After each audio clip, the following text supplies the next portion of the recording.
तो इस कहानी की शुरुआत साल 2024 में निक नाम के एक लड़के के स्कूल से होती है, जिसके स्कूल में जाते ही आज विक्टर नाम के एक लड़के ने निक को बुरी तरह से मारना शुरू कर दिया था, क्योंकि विक्टर की गर्लफ्रेंड बेका ने निक को एक हफ्ते तक डेट करके विक्टर के साथ चीट किया था। निक ने इस बारे में ब्लैक बोर्ड पर लिख दिया था और इसी वजह से विक्टर उसको मारने के बाद स्कूल के कॉरिडोर में घसीटने लगता है। तो अब यहाँ से कहानी कुछ दिन बाद निक पर आती है, जो अपने बेस्ट फ्रेंड फीमा के अपार्टमेंट में जाकर उससे बात कर रहा था। पर तभी फीमा की कंप्यूटर स्क्रीन पर अचानक से उसको एक एलियन कांटेक्ट करता है, जो कि थोड़ी देर पहले किसी और जगह पर जाने के लिए अपने प्लेनेट से निकला था, मगर गलती से वो अर्थ के मून के पास आकर फंस गया था। तब फीमा उससे बात करते हुए जैसे तैसे उसको अर्थ पर आने को कहता है, जिसकी वजह से अर्थ पर सबसे पहले एलियन से बात करने का इनाम और काफी सारे अवार्ड्स फीमा को दिए गए थे। और एलियंस ने भी अर्थ को अपने स्टार फेडरेशन का हिस्सा बना लिया था, जिसके मुताबिक अर्थ के लोग दूसरे प्लेनेट्स पर जा सकते थे और अब एलियंस भी जब चाहे धरती पर आ सकते थे। इसी लगातार चल रही बातचीत की वजह से धीरे धीरे अर्थ के हालात सच में काफी ज्यादा सुधर जाते हैं, जैसे कि अब हर जगह टेक्नोलॉजी बहुत ज्यादा बढ़ गई थी। इसके साथ ही एलियंस ने कैंसर जैसी खतरनाक बीमारियों की दवाई बनाने में भी मदद की थी और एलियंस के लिए अर्थ पर घूमना बहुत ज्यादा मजेदार और एडवेंचर हुआ करता था।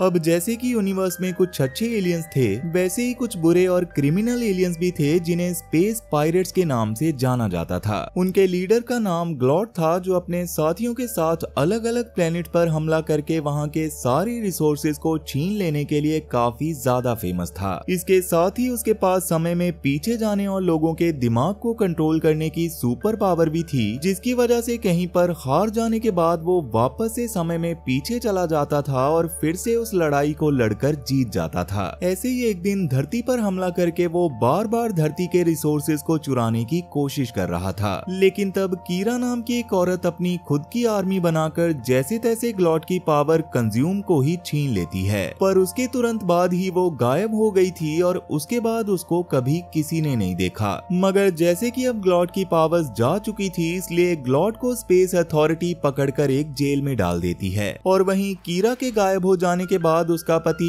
इगोर और उसकी छोटी बेटी एलिस पूरी तरह से अकेले हो गए थे। खैर, अब साल 2124 में एलिस खुद भी उसी स्कूल में जाती थी जिसमें 2024 में निक नाम का लड़का पढ़ता था। इवन अभी के समय तक उस स्कूल में ही अलग अलग प्लैनेट्स के एलियन आकर पढ़ने लग गए थे, जो कि कीरा की दुनिया को बचाने की वजह से एलिस से दोस्ती करना चाहते थे। मगर एलिस हमेशा से अपनी माँ की तरह बनना चाहती थी, जिसकी वजह से वो अपना सारा टाइम अपनी प्रैक्टिस में दिया करती थी और उसका कोई भी दोस्त नहीं था। और आज भी अपने स्कूल को खत्म करने के बाद वो तुरंत ही अपने घर चली जाती है, जहां आज वो बहुत ज्यादा खुश थी, क्योंकि उसको फाइनली कीरा मिलिट्री कैंप की प्रैक्टिस किट मिल गई थी, जिसका नाम उसकी मां के नाम पर ही रखा गया था। यहाँ पर ऐसे लोगों को ट्रेन किया जाता था जो आगे चलकर फोर्स में जाकर स्पेस पायरेट से लड़ाई किया करते थे और उस किट की मदद से उन पायरेट्स के ही क्लोन बनाकर उनसे लड़ाई करने की प्रैक्टिस की जा सकती थी। जिसके बारे में जानने के बाद एलिस का रोबोट बर्थर भी काफी ज्यादा खुश होता है। पर इसी बीच उसके पिता इगोर के आने की वजह से उसकी नाक पर एक मुक्का लग जाता है, जिससे वो बेहोश हो गया था। फिर आगे उसकी आंख खुलने पर वो एलिस के आर्मी ज्वाइन करने वाले सपने को लेकर काफी ज्यादा परेशान होता है, क्योंकि उसकी वजह से वो पहले ही कीरा को खो चुका था और अब वो एलिस को खोना नहीं चाहता था। लेकिन एलिस उसको समझाती है कि उसके हिसाब से पक्का कीरा आज भी जिंदा है और पक्का वो ग्लॉट की पावर्स को लेकर पास्ट में चली गई होगी। और ये चीज एलिस इतना कॉन्फिडेंस के साथ इसलिए भी कह रही थी क्योंकि उनके घर के बीच में एक बहुत ही पुराना और बड़ा पेड़ था, जिस पर अचानक एक दिन कुछ अजीब से मार्क्स आ गए थे और उसके हिसाब से पक्का वो मार्क्स उसकी माँ कीरा ने ही पास्ट में जाकर बनाए होंगे, ताकि वो इगोर और एलिस को सिग्नल देकर समझा सकें कि वो पूरी तरह से ठीक हैं। इसके साथ ही एलिस इगोर को मार्गरेट नाम की 2024 में मौजूद एक प्रोफेसर के बारे में भी बताती है, जो बिल्कुल कीरा की तरह ही दिखाई देती थी और 2024 से पहले उसका कोई गवर्नमेंट आईडी या प्रूफ भी नहीं था। अब क्योंकि वो सच में कीरा हो सकती थी, इसलिए इगोर उसके बारे में पता करने का फैसला करता है। तो अब यहाँ से कहानी फिर से पास्ट के उसी समय पर आ जाती है जब विक्टर निक को मार रहा था। तब विक्टर निक को घसीटते हुए क्लास में ले जाकर मारने लगता है, मगर तभी वहाँ पर मार्गरेट के आने की वजह से विक्टर उसको छोड़ देता है, जिसके बाद मार्गरेट निक को फिजिक्स लैब में जाने को कहती है। पर जैसे कि मार्गरेट ने उन्हें डांटा भी था, इसलिए निक उसकी लैब में कुछ गड़बड़ करने का फैसला करता है, जिसके बाद वो फीमा के साथ लैब में मार्गरेट के सामान में कुछ ढूंढने लगता है। तब उस समय थॉमस एल्वा एडिसन की फोटो के पीछे उसे एक सीक्रेट लॉकर मिलता है, जिसको खोलने पर उसके अंदर एक बॉक्स रखा हुआ था, जिसमें कुछ और नहीं बल्कि कॉस्मॉन था, जिसका मतलब था कि मार्गरेट सच में कीरा थी जो कॉस्मॉन को बचाने के लिए उसको 2024 में लेकर आ गई थी, और यहाँ पर कीरा मार्गरेट बनकर रह रही थी। पर जैसे कि निक को इन सब बातों के बारे में और कॉस्मॉन के बारे में कुछ भी नहीं पता था, इसलिए वो कॉस्मॉन को अपने हाथ में पकड़ता है, मगर उसके ऐसा करते ही उसका शरीर पूरी तरह से अकड़ गया था, जिसके बाद उसका शरीर कॉस्मॉन को सोख लेता है, जिससे उसको कुछ अजीब तरह के विजन्स आने लग गए थे। तब जैसे तैसे निक खुद को संभालता हुआ गार्डन में जाता है, जहाँ जाकर उसके पूरी तरह से होश उड़ गए थे, क्योंकि वैसे तो ये उसके स्कूल का ही गार्डन था, मगर उसके आसपास एलियंस घूम रहे थे और उसके आसपास का एरिया बहुत ज्यादा डेवलप हो चुका था। ये देखकर वो पैनिक करते हुए जल्दी जल्दी आगे जाता है, जहाँ रास्ते में वो गलती से एलिस से टकरा गया था, जिसका मतलब था कि निक खुद 2124 में आ गया है। लेकिन एलिस को उसकी सच्चाई पता न होने की वजह से वो उसका हाथ पकड़कर उसको जमीन पर पटक देती है, जिससे वैसे तो निक को चोट आई थी, लेकिन अभी एलिस से बात करके जैसे ही उसको पता चलता है कि वो साल 2024 में नहीं बल्कि 2124 में है, तो वो बेहोश हो जाता है।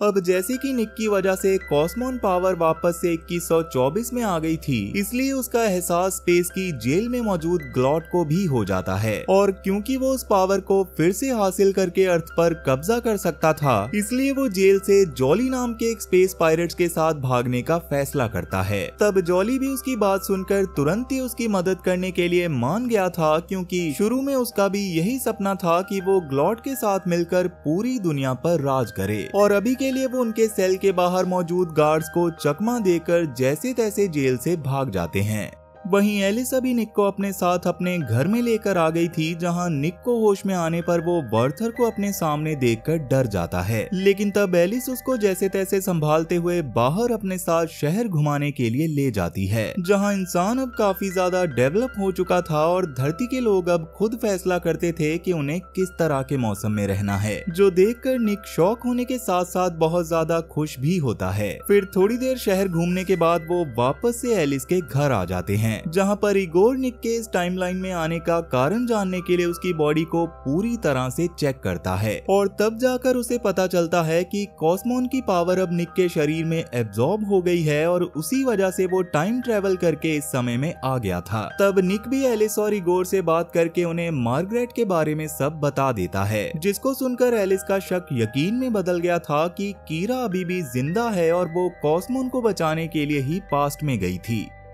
खैर, अब ये बात समझ में आते ही एलिस ने फैसला कर लिया था कि वो किसी भी हाल में निक के साथ वापस से पास्ट में जाकर वहां पर मार्गरेट यानी के कीरा को इस टाइमलाइन में लेकर आएगी। पर इगोर उसको ऐसा करने से मना कर देता है और एलिस को कीरा का एक लेटर देता है, जिसे गायब होने से पहले वो एलिस के लिए छोड़ कर गई थी। तब उस लेटर को पढ़कर एलिस को ये बात पता चलती है कि इगोर को ये बात बहुत पहले से ही पता थी कि मार्गरेट ही कीरा है। इवन दुनिया को बचाने के लिए कीरा को पास्ट में भेजने का प्लान भी कीरा और इगोर ने साथ मिलकर ही बनाया था, क्योंकि बिना किसी शक्ति के ग्लॉट पास्ट में नहीं जा सकता था, और अगर कीरा प्रेजेंट में रहती तो ग्लॉट उससे कॉस्मॉन को वापस लेने के लिए वापस जरूर आता। अब ये सब पढ़कर एलिस जोर जोर से रोने लगती है, पर क्योंकि इगोर ने उससे अब तक ये बात छुपाई हुई थी, इसलिए गुस्से में वो वहाँ से रोते हुए बाहर भाग जाती है, जो देखकर निक और वॉर्थर भी उसको मनाने के लिए उसके पीछे जाने लगते हैं। लेकिन उन दोनों के बाहर निकलकर थोड़ा सा दूर जाते ही उनके सामने जॉली और ग्लॉट पहुंच गए थे, जहां ग्लॉट निक को जल्दी से खत्म करके उससे अपनी कॉस्मॉन की पावर वापस पाना चाहता था, इसलिए वो उस पर हमला करना शुरू कर देते हैं। पर तब तक इस बारे में एलिस को अंदाजा लग चुका था कि ग्लॉट उसके घर के पास आया हुआ है, इसलिए वो जल्दी से निक की ओर आकर जॉली और ग्लॉट से लड़ाई करना शुरू कर देती है, जिसके दौरान वहाँ पर इगोर के आ जाने पर ग्लॉट सबसे पहले तो निक के दिमाग को कंट्रोल करता है है और निक से इगोर को शूट करवाकर उसे मौत के घाट उतार देता है, जो देखकर एलिस का दिमाग पूरी तरह से खराब हो गया था और वो तुरंत ही इगोर के पास जाकर फूट फूट कर रोने लगती है। तब तक निक भी अपने होश में वापस आ गया था, जिसको जैसे ही उसके हाथों से इगोर के मरने के बारे में पता चला तो उसको बहुत ज्यादा गुस्सा आता है। और अभी जब जॉली उसको खत्म करने के लिए आगे बढ़ रहा था, तब अचानक इमोशंस बदलने की वजह से निक के शरीर से बहुत हैवी एनर्जी निकलने लगती है, जिसकी मदद से वो वापस से टाइम ट्रेवल करके एलिस और वार्थर को 2024 के एक हाईवे पर ले आया था।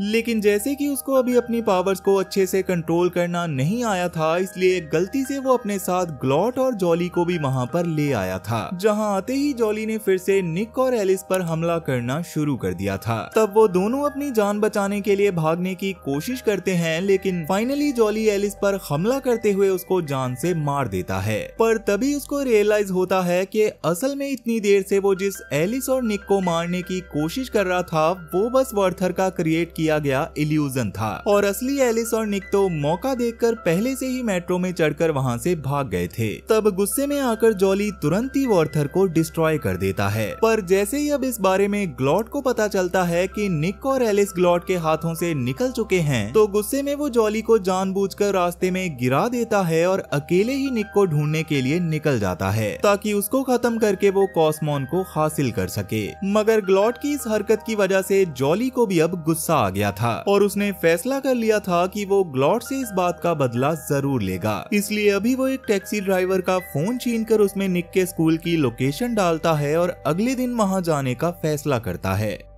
वहीं एलिस और निक कभी निक के घर पर आ गए थे, जहां अपनी माँ से बात करते हुए जैसे तैसे निक ने रात में एलिस को उसके रूम में रुकने के लिए मना लिया था, जहां जाकर वो एलिस को 2024 में रहने वाले लोगों के लाइफस्टाइल के बारे में बताने लगता है, जिसके बारे में जानकर एलिस को भी काफी ज्यादा अजीब लग रहा था। और सबसे अजीब बात ये थी कि इस समय पर नेचर इंसान को कंट्रोल करता था, न कि इंसान नेचर को। साथ ही कहीं न कहीं उनकी बातों से ये भी समझ आ रहा था कि एलिस को अब निक का साथ काफी ज्यादा अच्छा लगने लगा था, पर अभी वो इसके बारे में निक को कुछ नहीं बोलती। वहीं कीरा भी अपने घर में एक्सरसाइज कर रही थी, जिसके दौरान जब उसकी नजर टीवी में चल रही न्यूज पर पड़ती है तो उसके रोंगटे खड़े हो जाते हैं, क्योंकि न्यूज में हाईवे पर हुए इंसिडेंट के बारे में बताया जा रहा था, जिसमें ग्लॉट और जॉली की फोटो को साफ साफ देखा जा सकता था। अब इसके अगले दिन निक एलिस को कीरा से मिलवाने के लिए अपने स्कूल में ले जाता है, जहां कीरा से बात करते हुए जैसे तैसे निक ने उसको एलिस से मिलवा दिया था, जिसको देखने के बाद कीरा बहुत ज्यादा खुश होती है। मगर उसके एलिस से बात करने से पहले ही वहां पर जॉली आकर वहां के गार्ड को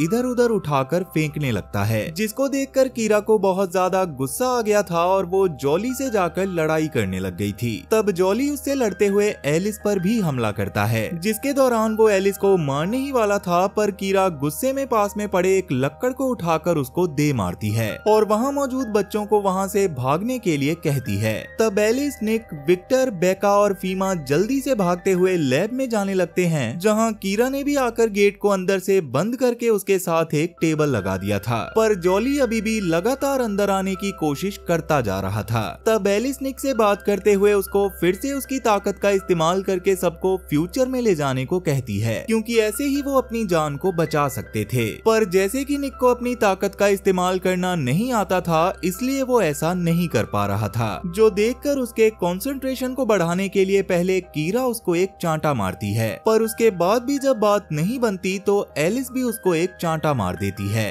लेकिन इस सबसे कोई फायदा नहीं हो रहा था, इसलिए कुछ सोचते हुए एलिस तुरंत ही निक को किस करती है, जिससे सडन इमोशंस वापस से डेवलप होने की वजह से निक की पावर्स ने काम करना शुरू कर दिया था और फाइनली वो अपने साथ लैब में मौजूद सभी लोगों को 2124 में लेकर चला जाता है। लेकिन वहाँ के हालात देखकर उन लोगों के पूरी तरह से होश उड़ जाते हैं, क्योंकि वैसे तो वो लोग फ्यूचर में अपने स्कूल में ही आ गए थे, लेकिन वहाँ हर तरफ तबाही का माहौल था और चारों तरफ ग्लॉट के पेट्रोलिंग रोबोट घूम रहे थे। तब जैसे तैसे उनसे बचते हुए एलिस एक रोबोट को खत्म करती है और बाद में वहाँ पर एक और रोबोट के आने पर वो लोग फिर से छुप जाते हैं। लेकिन उनके छुपने के बाद भी उस रोबोट ने उनके पास आकर उन्हें स्कैन किया था, जिससे पहले तो एलिस काफी ज्यादा डर गई थी, मगर बाद में उसको पता चला कि वो रोबोट कोई और नहीं बल्कि वॉर्थर था, जो एलिस को पूरी तरह से पहचान गया था। वो एलिस को बताता है कि आज के टाइम पर पूरी पृथ्वी पर ग्लॉट का राज है, क्योंकि उन लोगों के टाइम ट्रेवल करने की वजह से टाइमलाइन पूरी तरह से चेंज हो चुकी है, जिसमें पहले वाली टाइमलाइन में धरती पर फीमा के होने की वजह से स्पेस में खो चुके एलियंस ने फीमा से कांटेक्ट किया था, पर क्योंकि फीमा खुद भी उन लोगों के साथ टाइम में आ गया था तो उसकी जगह पर वो काम ग्लॉट ने किया था और बाद में उसने धरती को पूरी तरह से स्पेस पायरेट्स का अड्डा बना दिया था। तब जाकर बाकी सबको भी ये बात समझ आ जाती है कि असल में साल 2124 का एनवायरनमेंट इतना ज्यादा बेकार क्यों था। खैर अभी आर्थर उन्हें अपने पीछे आने को कहता है और उन्हें अपने साथ जॉली के पास ले जाता है, जो कि एलियन होने की वजह से अब तक जिंदा था और वो पिछले 100 साल से कीरा और बाकी सबका इंतजार कर रहा था, ताकि उनके आने के बाद वो ग्लॉट को खत्म करके उससे अपनी बेइज्जती का बदला ले सके। इवन वॉर्थर को भी उसने खुद ही ठीक किया था, क्योंकि उसके पास बात करने के लिए कोई भी नहीं था। अब आगे वो ग्लॉट को खत्म करने और सब कुछ वापस से ठीक करने का रास्ता बताता है, जिसके मुताबिक उन्हें सबसे पहले उसी समय में जाना पड़ेगा जिस समय में ग्लॉट फीमा के कंप्यूटर से एलियन से कांटेक्ट कर रहा था, और वहीं पर उसको खत्म करने के बाद ही सब चीजों को फिर से नॉर्मल किया जा सकता था। मगर जैसे कि निक के अंदर कॉस्मॉन होने की वजह से उसके पास्ट में ग्लॉट के पास जाने पर ग्लॉट उसको सेंस करके अलर्ट हो सकता था, इसलिए वो लोग एक प्लान बनाकर ग्लॉट के साल 2124 वाले हेडक्वार्टर्स में जाने का फैसला करते हैं, क्योंकि फीमा के अपार्टमेंट वाली जगह पर ही उसने अपना हेडक्वार्टर बनाया हुआ था, जिसका मतलब था कि वो वहां से डायरेक्ट फीमा के अपार्टमेंट में जा सकते थे। इसलिए अब सब जॉली की लैब से काफी तरह तरह के आधुनिक हथियारों को लेकर ग्लॉट के हेडक्वार्टर की ओर जाने लगते हैं। लेकिन तभी रास्ते में स्पेस पायरेट्स के एक ग्रुप ने उनके ऊपर हमला कर दिया था और सबको उनसे लड़ाई करने में बहुत ज्यादा दिक्कत आ रही थी, इसलिए वो अपने पास मौजूद ग्रेनेड्स वगैरह का इस्तेमाल करते हैं और कुछ लोगों को मार देते हैं। पर इसकी वजह से एक बिल्डिंग निक के दोस्तों के ऊपर गिरने वाली थी, इसलिए निक एक बार फिर से अपनी ताकत का इस्तेमाल करने की कोशिश करता है, ताकि वो अपने दोस्तों को बचाकर फिर से 2024 में पहुंच जाए। तब सबसे पहले वो विक्टर, फीमा और बेका को लेकर पास्ट में जाता है, जहां उनकी जान बचाने की वजह से बेका निक को किस भी करने वाली थी, लेकिन निक उसको रोककर जल्दी ही फीमा को उसके अपार्टमेंट में जाकर उन सिग्नल्स को रिसीव करने को कहता है और वो खुद फिर से फ्यूचर में जाकर एलिस को सेफ एरिया की ओर ले जाने लगता है। अब उस समय पर वहाँ बहुत सारे स्पेस पायरेट्स हो गए थे, जिनसे कीरा और जॉली लड़ाई कर रहे थे, लेकिन वो पायरेट्स खत्म होने का नाम ही नहीं ले रहे थे, जो देखकर कीरा की जान बचाने के लिए जॉली कीरा को पास के एक वुडन बॉक्स में बंद कर देता है और खुद सभी पायरेट से लड़ाई करते हुए उन्हें खत्म करता है। लेकिन इसी दौरान वो खुद भी बहुत ज्यादा घायल होकर जमीन पर गिर गया था। तब वर्थर उसकी ऐसी हालत देखकर उसको आखिरी गुड बाय बोलने के लिए आता है। वहीं कीरा भी इमोशनल होते हुए वहाँ से एलिस और निक के साथ ग्लॉट के हेडक्वार्टर्स की ओर जाने लग गई थी। अब थोड़ी देर बाद फ्यूचर वाला ग्लॉट खुद जॉली के पास आ गया था, क्योंकि वहाँ से उसको कॉस्मॉन एनर्जी की वेव्स महसूस हो रही थी, पर अभी वहाँ बस जॉली को देखकर वो उसको खत्म कर देता है। दूसरी ओर पास्ट में फीमा, विक्टर और बेका फीमा के अपार्टमेंट में गए ही थे, पर वहाँ पर बैठा पास्ट वाला ग्लॉट सबसे पहले तो फीमा के माइंड को कंट्रोल करके विक्टर और बेका को बेहोश करवाता है, जिसके बाद वो फीमा को मारने ही वाला था कि उतने में ही फ्यूचर के टाइम में ग्लॉट के हेडक्वार्टर में आकर निक एलिस और कीरा को भी पास्ट में ले गया था, जहाँ जाते ही कीरा ग्लॉट के ऊपर अपनी तलवार से हमला कर देती है, लेकिन ग्लॉट अपनी जान बचाने के लिए बेका को आगे कर देता है और बाद में एलिस के माइंड को कंट्रोल करके निक को भी खत्म करवा देता है। मगर मरने से पहले निक एलिस को अपने साथ फ्यूचर में ले गया था, जहां एलिस को होश आने पर वो निक को जगाने की कोशिश करने लगती है, पर उसके मरने की वजह से कॉस्मॉन की पावर बाहर आ गई थी, जिसको फ्यूचर वाला ग्लॉट वहां आकर कंज्यूम कर लेता है। उस समय एलिस बार बार CPR देते हुए निक को जगाने की कोशिश कर रही थी, जिसमें शुरू में तो कामयाब नहीं होती, लेकिन जैसे ही वो मिलिट्री किट का इस्तेमाल करके निक को शॉक देती है, वैसे ही निक का दिल फिर से धड़कने लगता है। मगर अब उनकी लड़ाई फ्यूचर के ग्लॉट से होने लग गई थी। वहीं पास्ट वाला ग्लॉट भी अभी कीरा को उसके ही हाथों से खत्म करवाने वाला था, लेकिन उसके ऐसा करने से पहले ही फीमा पास में पड़े थॉर के हैमर वाले खिलौने को पास्ट वाले ग्लॉट के सर पर मारता है, जिससे ग्लॉट का ध्यान भटकने से कीरा ने अपने होश में आते हुए ग्लॉट की गर्दन पर वार कर दिया था, जिससे फ्यूचर वाले ग्लॉट की गर्दन पर भी निशान बन जाता है। तब निक भी उसको अपनी बातों में फंसाते हुए कहता है कि पक्का वो लोग पास्ट में जीत गए होंगे, जिससे डरकर ग्लॉट वहां से पास्ट में जाता है, जहां पर पास्ट वाले ग्लॉट की हालत काफी ज्यादा खराब थी। इसलिए फ्यूचर वाला ग्लॉट पास्ट वाले ग्लॉट को खुद ही मारता है, जिससे अब कॉस्मोन की पावर में थोड़ा सा इनबैलेंस हो गया था और अभी पास्ट वाला ग्लॉट इसी छोटे से लूप में फंस जाता है, जिसमें बहुत सारे ग्लॉट आकर उसको मार रहे थे, जिसकी वजह से उसकी मौत हो जाती है और बाद में उसकी बॉडी से कॉस्मोन बाहर आकर ज्यादा एनर्जी होने की वजह से आसपास के एरिया को बर्बाद करने लगता है। ये देखकर कीरा तुरंत ही उस कॉस्मोन की ओर अपना हाथ बढ़ाती है, लेकिन उसके ऐसा करने से पहले ही निक ने कॉस्मोन को वापस से खुद ऑब्जर्व कर लिया था, जिसके बाद वो सारी चीजें ठीक कर देता है और वापस से पास्ट में चला जाता है। अब क्योंकि उसने सब कुछ नॉर्मल कर दिया था, इसी वजह से अब उसके पास भी कॉस्मो की पावर नहीं थी और वो अपनी टाइमलाइन में आकर बेहोश हो गया था, जिसके बाद उसकी आंख खुलने पर वो अपने आप को हॉस्पिटल में पाता है, जहां उसके दोस्त बताते हैं कि फीमा को ही बाद में वो एलियंस वाले सिग्नल मिले थे, जिससे वो फेमस होने वाला था। अब इससे निक खुश तो बहुत था, पर जैसे कि अभी निक के पास कॉस्मो ना होने की वजह से वो एलिस से वापस नहीं मिल सकता था, इसलिए वो दुखी भी था।